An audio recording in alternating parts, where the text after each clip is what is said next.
Je viens de terminer L'Orange Mécanique d'Anthony Burgess. Évidemment, tout le monde connaît Orange Mécanique, le film de Stanley Kubrick de 1972. Un film que j'ai vu 2 fois pour ma part. La première fois, je devais avoir dans les 16-17 ans. Et franchement, je ne l'avais pas apprécié. J'avais été choqué par cette violence esthétisée et gratuite. Il m'avait laissé une impression ordurière, presque une envie de vomir, un petit peu comme celle que subit son protagoniste principal, Alex, après avoir été exposé à la méthode devant le remettre dans le droit chemin. Et puis j'ai revu Orange Mécanique il y a quelques années, 5-6 ans je pense, et cette fois-ci j'ai pu m'attacher au fond que l'histoire proposait et aux thématiques développées. La violence gratuite, la déliquescence des sociétés, le libre arbitre, la répression, la rédemption. Eh bien, ce film, qui a près de 50 ans, se révèle alors extrêmement actuel. À peu de choses près, on croirait écouter le journal télévisé. Eh bien, le roman d'Anthony Burgess, il est exactement comme ce film, celui qui en a été tiré, sauf que, eh bien, c'est à vous de mettre en scène les mots dans votre tête. Et ça, eh bien, ça peut être encore plus glaçant que la proposition de Stanley Kubrick. Allez, c'est parti, on en parle.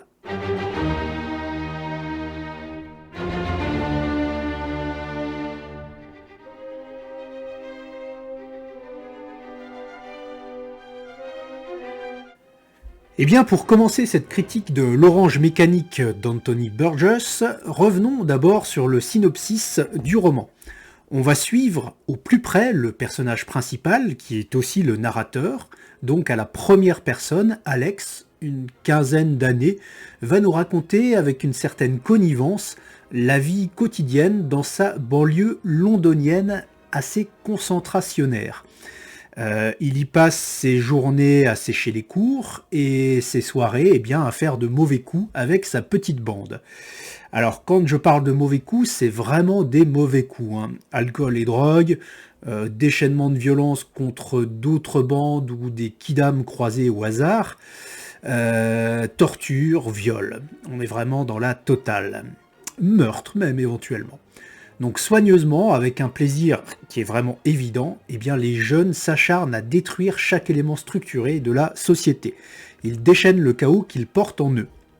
Et Alex, notre narrateur, eh bien c'est leur champion, leur leader incontesté et incontestable. Il a une gueule d'ange, il est charmeur, il est pervers, il est amateur de belle musique. Alex, eh bien, en quelque sorte, c'est un petit peu l'archange du mal. Mais une énième fois, eh bien, Alex va aller trop loin. Et cette fois-ci, eh bien, ce sera direction la case prison. Et c'est ici qu'une chance va se présenter à lui.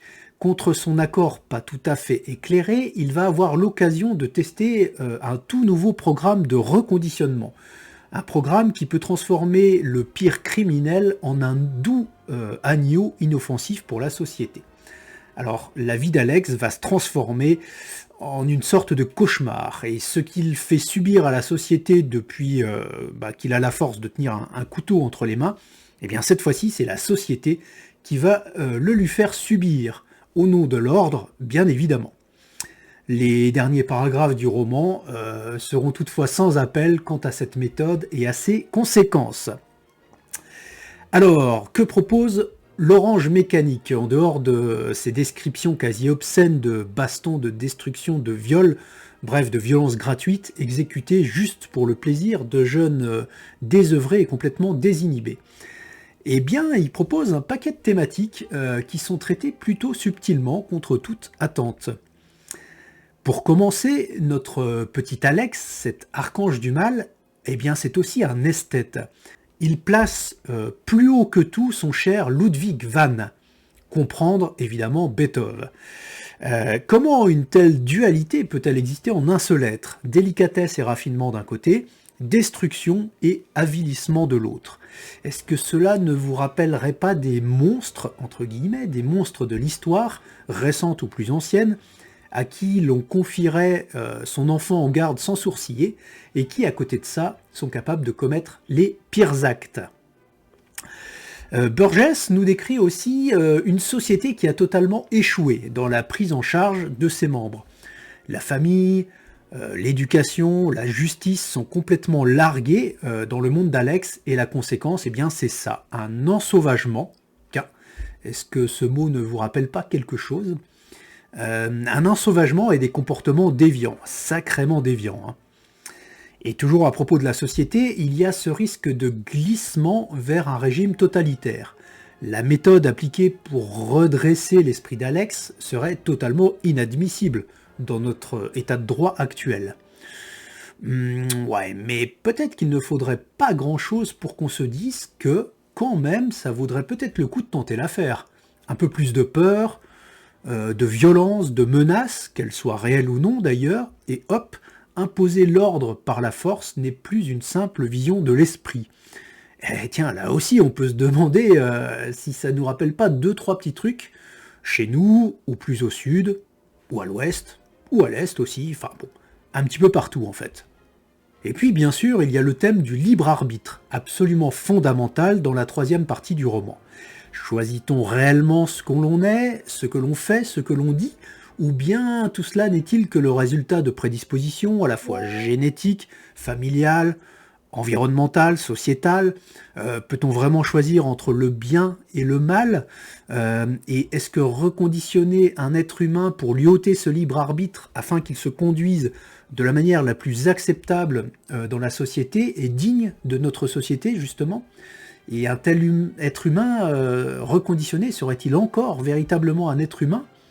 Une telle société n'aurait-elle pas franchi une ligne rouge en manipulant les individus, les masses, afin de servir son intérêt? Manipuler les masses pour servir son intérêt? Non, quand même pas, mince. N'est-ce pas là encore une thématique qui pourrait vous dire quelque chose? Et puis enfin, il y a le style, la langue utilisée pour narrer l'aventure d'Alex. Ce livre est absolument incroyable de ce point de vue, puisque l'auteur a inventé un argot utilisé par les jeunes entre eux, une véritable barrière contre le reste du monde. Le langage d'Alex et de ses potes est à la fois un pastiche du vrai monde, un élément culturel d'appartenance à un sous-groupe, un système réfractaire. C'est aussi un moyen de s'isoler du reste du monde et une verbalisation de leur identité subversive.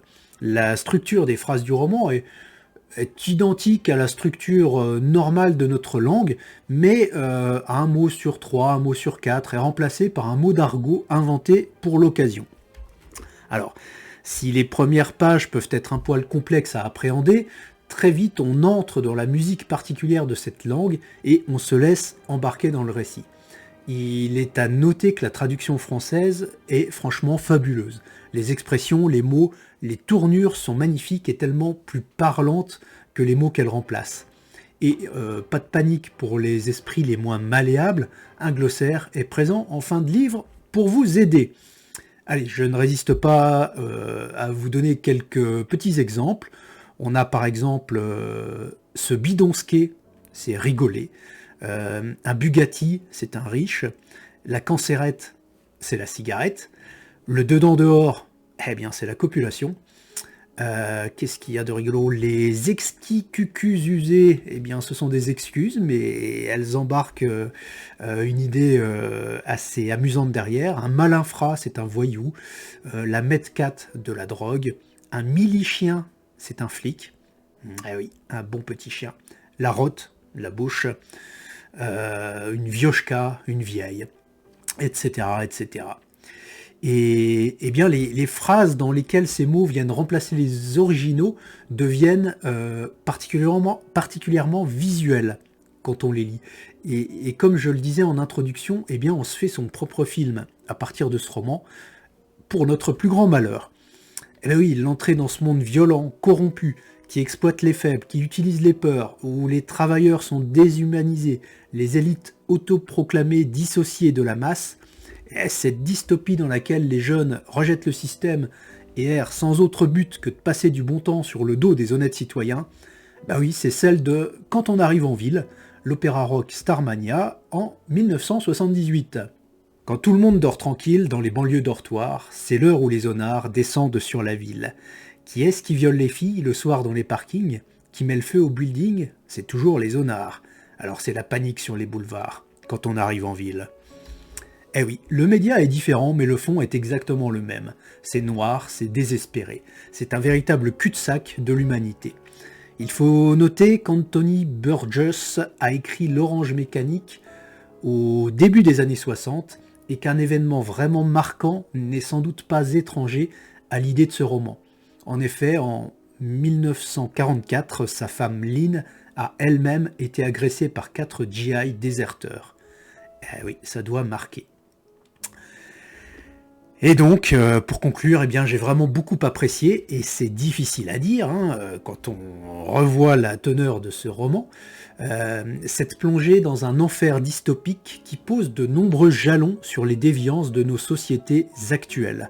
Ce roman est pour moi tout à fait dans la lignée des 1984, Fahrenheit 451, Le meilleur des mondes, etc. Il est vraiment absolument à découvrir ou à relire.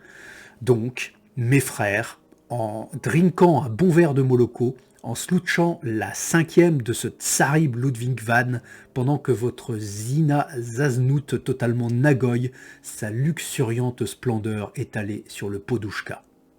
Bonne lecture!